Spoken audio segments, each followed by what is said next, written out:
सतगुरु के साजिनवाज जी, प्यारे सात संगत जी, प्यार और सत्कार से कहना धान निरंकार जी। सबसे पहले सतगुरु माता जी का शुक्राना करते हैं, निरंकारी राजपिता जी का शुक्राना करते हैं, निरंकार सात संगत माँ का शुक्राना करते हैं, जिनकी अपार कृपा से यह जीवन का सफर तय हो रहा है और जिनकी अपार कृपा से ही दासी ये विचार रखने जा रही है। आप जी आशीर्वाद देना, जो भी बोले आप जी को अच्छे लगे, ये आप जी की ही सिखलाई है। दासी में तो ऐसा कोई गुण नहीं है कि दासी आप जी के सामने कुछ बोल पाए। जो कुछ भी आप जी से दासी सीख रही है और सीखती रहे, वही आप जी के चरणों में रख रही है। आप जी परवान करें, अगर कोई गलती हो जाए तो क्षमा करें। सात संगत जी, संपूर्ण हरदेव वाणी में सतगुरु बाबा हरदेव सिंह जी महाराज फरमाते हैं, संत जनों की इस दुनिया में चाल निराली होती है, आंख को भाने वाली, मन को मोहने वाली होती है।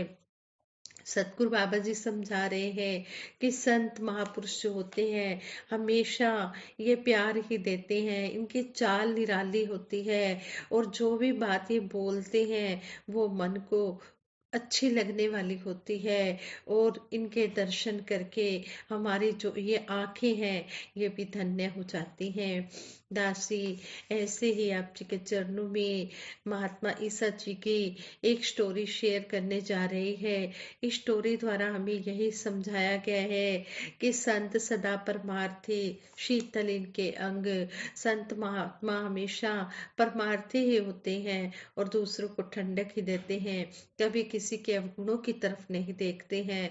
उनको कहते हैं कि उनको अपने चरणों में लगा लेते हैं, चरणों में जगह दे देते हैं, क्योंकि ये सतगुरु बड़ा दयालु होता है, ये बख्शनहारा होता है। ये कभी भी किसी के अवगुणों की तरफ ना देखकर हमेशा उसको अपने चरणों में जगह देकर इस ब्रह्म ज्ञान से जोड़ते हैं, इस सात संगत माँ से जोड़ते हैं, सेवा सिमरन सत्संग करने की विधि बताते हैं। ऐसा ही इस स्टोरी में भी बताया गया है, जो कहते हैं कि महात्मा ईसा उन लोगों के साथ भी प्यार करते थे जिन्हें यहूदी धर्म गुरुओं ने पापी कह रखा था।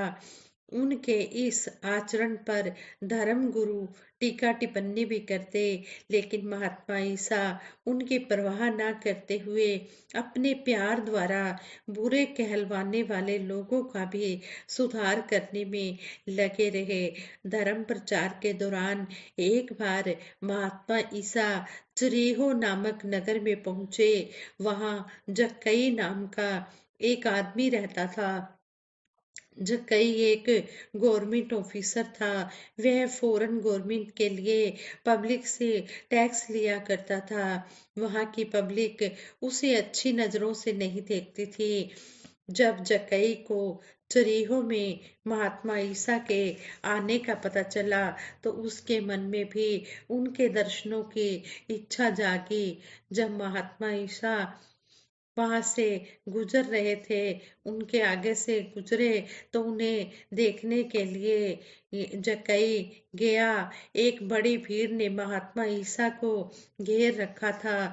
जक्कई का कद बहुत छोटा था। छोटे कद के कारण वह भीड़ में से महात्मा ईसा को देख नहीं पाए और महात्मा ईसा के दर्शन करने की उसकी इच्छा बहुत ही तीव्र थी। उसके मन में जिज्ञासा थी कि मैंने महात्मा ईसा के दर्शन करने हैं। जक्कई ने कुछ देर सोचा, फिर वह उस रास्ते पर जिधर से महात्मा ईसा ने जाना था दौड़कर काफी आगे पहुंच गया। वहां एक पेड़ था। वह उस पेड़ की एक टहनी पर बैठकर महात्मा ईसा का इंतजार करने लगा।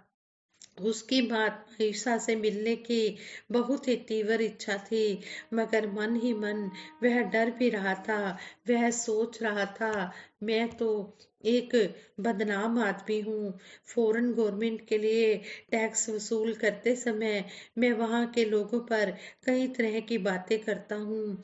लोग मुझे बिल्कुल भी पसंद नहीं करते। वे मुझे पापी कहते हैं। मेरे जैसे आदमी से महात्मा ईसा कहाँ बात करेंगे। ये सब सोचने के बावजूद उसके मन में महात्मा ईसा से मिलने की प्रबल इच्छा थी।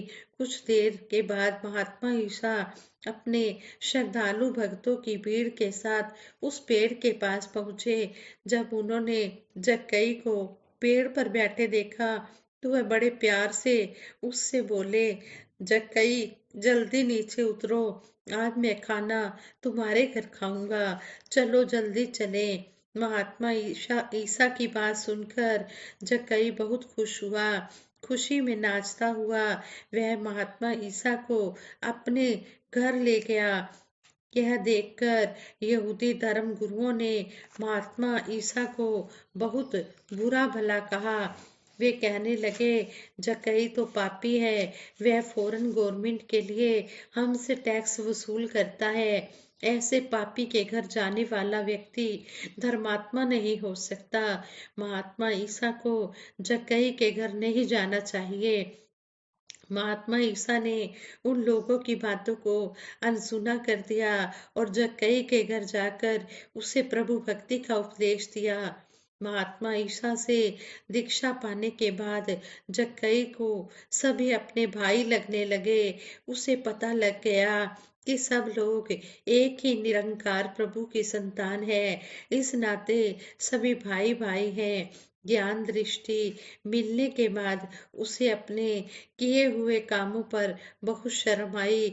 उसने अपने कामों को उसने अपने कामों की महात्मा ईसा से माफी मांगने के बाद अनाउंसमेंट की कि मैं अपना आधा धन गरीबों की सेवा के लिए देता हूँ और बाकी के धन में से मैं उन सभी लोगों को जिनसे मैंने ज्यादा टैक्स वसूल किया था, टैक्स का चौगुना धन लौटाऊंगा।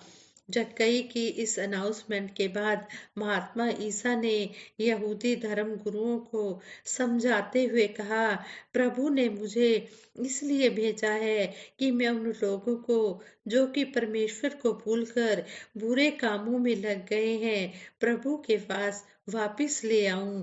यह काम उन पापी कहलाने वाले लोगों को प्यार करके उनके पास जाकर उन्हें परमेश्वर की हकीकत बताकर ही किया जा सकता है। यदि मैं उन लोगों से नफरत करने लगा तो यह काम संभव नहीं हो पाएगा। फिर जब परमेश्वर का सभी से एक जैसा प्यार है तो हमें किसी से नफरत करने का क्या अधिकार है। इसके बाद जक्कई की ओर इशारा करके महात्मा ईसा बोले, यह भी परमेश्वर की संतान है। इसे अपने किए कामों पर बहुत दुख है। इसने अपनी भूलों का प्रायश्चित करना चाहा है। कृपालु प्रभु ने इसके पाप माफ कर दिए हैं। अब यह पापी नहीं रहा और फिर हमें नफरत पाप से होनी चाहिए, ना कि पापी से। हमारा विरोध पाप से हो सकता है, लेकिन किसी को पापी कहकर उससे नफरत करने का हमें कोई अधिकार नहीं है। प्यार के द्वारा पापी को भी पाप से हटाया जा सकता है, लेकिन पापी से नफरत करके पाप को खत्म करना संभव नहीं है। संगत जी, संपूर्ण अवतार पानी में शहंशाह बाबा अवतार सिंह जी महाराज भी यही समझाते हैं, पापी कपटी मूर्ख ताई रब दे नाल मिलांदा है, रहन बहन ते खान पीन दियां जांचा पिया सिखांदा है, गम फिकर सब दूर है करदा दिल दा कमल खिलांदा है, कहे अवतारे समा सुहाना रूह नू रब मिलांदा है। शहंशाह जी भी शब्द द्वारा यही समझा रहे हैं कि ये सतगुरु सारे संसार के लिए आता है और सारे संसार का उद्धार करता है। जो भी इसकी शरण में आ जाता है, चाहे वो पापी हो, कपटी हो, मूर्ख हो, जैसा भी इंसान हो, उसको ये सज्जन बना देता है, संत महापुरुष बना देता है।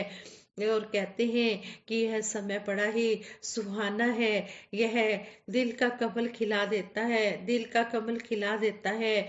और इस समय में ही हमने इस परम पिता परमात्मा की पहचान करनी है। अपने पूर्ण सतगुरु को, वक्त के सतगुरु को ढूंढकर हमने इस ब्रह्म ज्ञान को पाकर अपने जन्म मरण के बंधनों से तो मुक्ति पानी ही है।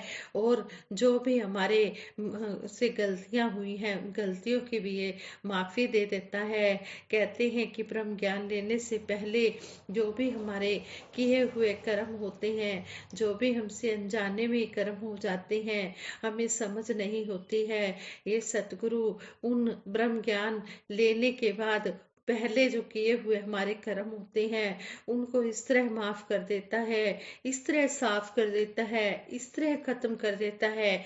जैसे कहते हैं कि एक सूखे घास के ढेर को एक माचिस की तीली से आग लगा देते हैं तो वो राख बन जाता है।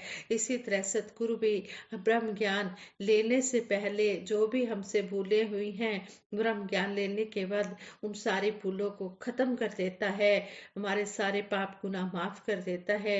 ये सतगुरु ये बख्शनहारा है, हम भूलनहारे हैं। हमसे बहुत कदम कदम पर अब भी गलतियां ब्रह्म ज्ञान लेने के बाद भी हो जाती हैं। फिर हम वो गलतियों की माफी सिमरन द्वारा मांगते हैं। हम जानबूझकर कोई गलती न करें, अनजाने में जब हमसे गलती हो जाती है तो ये माफ कर देता है। सतगुरु बड़ा ही दयालु होता है। संपूर्ण हरदेव वाणी में भी सतगुरु बाबा हरदेव सिंह जी महाराज हमें समझा रहे हैं, प्यार से और नम्रता से रहते हैं भरपूर सदा, निंदा वैर और नफरत से रखते खुद को दूर सदा। जो संत महात्मा होते हैं ये निंदा नफरत वैर से सबको अपने आप को तो दूर रखते ही हैं, औरों को भी शिक्षा देकर दूर रखने की प्रेरणा देते हैं। और किसी के अवगुण कभी नहीं देखते, हमेशा गुण ही गुण देखते हैं। अगर अवगुण देखते तो कोई भी बख्शा न जाता। जिस तरह सज्जन ठग, गणका वैश्या, अचामल डाकू, भूमिया चोर, ऐसे ऐसे सदना कसाई, ऐसे ऐसे हुए हैं, सभी को सतगुरु की जब शरण मिली तो सभी संत महापुरुष बन गए। फिर इनके नाम के आगे ये जो डाकू है, पापी है, ये सब कुछ हटा दिया और संत महापुरुष बना दिया। लेकिन इन्होंने फिर भी अपनी ये पहचान रखी कि हम ब्रह्म ज्ञान लेने से पहले क्या थे और ब्रह्म ज्ञान लेने के बाद हमें सतगुरु ने क्या बना दिया है। हम अपनी औकात ना भूलें और गुरु की सौगात ना भूलें। इस तरह संपूर्ण हरदेव वाणी में सतगुरु बाबा हरदेव सिंह जी महाराज यही समझाते हैं कि मधुर वचन ही लब पर हरदम संत जनों के रहता है, दया धर्म का मन से इनके नित नित दरिया बहता है। मिलवर्तन का भाव उठाए जग में सदा विचरते हैं, हर किसी से दुनिया में ये सद्व्यवहार ही करते हैं उपकार सदा ये परोपकारी होते हैं। कहे हरदेव संत सदा से जनहितकारी होते हैं। जो संत महापुरुष होते हैं, सतगुरु तो दयालु होता ही है, कृपालु होता ही है, सारे संसार के लिए आया है। लेकिन सतगुरु अपने संतों को भी ब्रह्म ज्ञान देकर ये विशाल उनके हृदय बना देता है। फिर वो भी सतगुरु की तरह ही कि सबको प्यार देते हैं, सबका उपकार करते हैं, हमेशा उपकार के लिए खड़े रहते हैं। वो कभी भी ये नहीं कहते, जब भी उन्हें सेवा का मौका मिले सेवा के लिए तैयार रहते हैं। गुरु की शिक्षा को जो अपनाते हैं, गुरु की शिक्षा को अपनाने से सुख ही सुख जीवन में आते हैं। और गुरु की शिक्षा तभी अपनाई जाती है जब ये ब्रह्म ज्ञान मन में बस जाता है। जो पूर्ण रूप से सतगुरु के कहे अनुसार इस ब्रह्म ज्ञान पर चल पड़ता है, वही गुरसिख गुरु के मन में भी अपनी जगह बना लेता है। जब गुरु की शिक्षा मन में बस जाती है तो फिर ये ब्रह्म ज्ञान भी बस जाता है। और फिर हर एक में इस प्रभु का नूर देखते हुए, इस प्रभु का नूर देखते हुए फिर हर घट के साथ प्यार भी होता है और हर एक की सेवा करने को भी मन करता है। आओ दातार से यही आशीर्वाद मांगे, सच्चे पातशाह जो जो भी आपकी शिक्षाएं हमें कदम कदम पर दे रहे हैं, हम इन शिक्षाओं को अपने जीवन में अपनाते चले जाएं। सतगुरु माता सुदीक्षा जी महाराज ने सासाराम बिहार में भी अपने प्रवचनों द्वारा हमें यही समझाया कि अगर कोई तुम्हें बुरा कह भी लेता है तो तुमने आगे से उसके लिए कोई बात अपने मन में नहीं रखनी है, कोई ऐसी भावना नहीं रखनी है, उसका बुरा नहीं सोचना है। बस आपने अपने कर्म किए जाने हैं और उसके लिए निरंकार दातार से अरदास करनी है। सच्चे पातशाह इनके मन को भी विशाल बना दो और जो भी कोई कठोर शब्द कह जाता है, उन कठोर शब्दों को अपने मन में बसाना नहीं है, उनको रखना नहीं है। उन कठोर वचनों को सुनकर अगर सारा दिन हम ये उसी बात को सोचते रहेंगे तो हम अपना वर्तमान भी खो बैठेंगे। हमने ऐसा नहीं करना है। जो अगर कोई बात कह देता है उसे सुनकर वहीं पर ही उसे भुला देना है। मन में कोई किसी के प्रति नफरत वैर की भावना नहीं रखनी है। हमेशा प्यार ही प्यार देते जाना है। प्यार इतना देना है कि दूसरे व्यक्ति के मन से नफरत बिल्कुल खत्म हो जाए, वो भी प्यार करने पर मजबूर हो जाए। साथ संगत जी, दासी इन्हीं शब्दों से आप जी के लिए सिमरन करवाएगी और ये विचार करते हुए दासी से बहुत सी गलतियां भी हुई होंगी, उनके लिए भी दासी को क्षमा कर देना।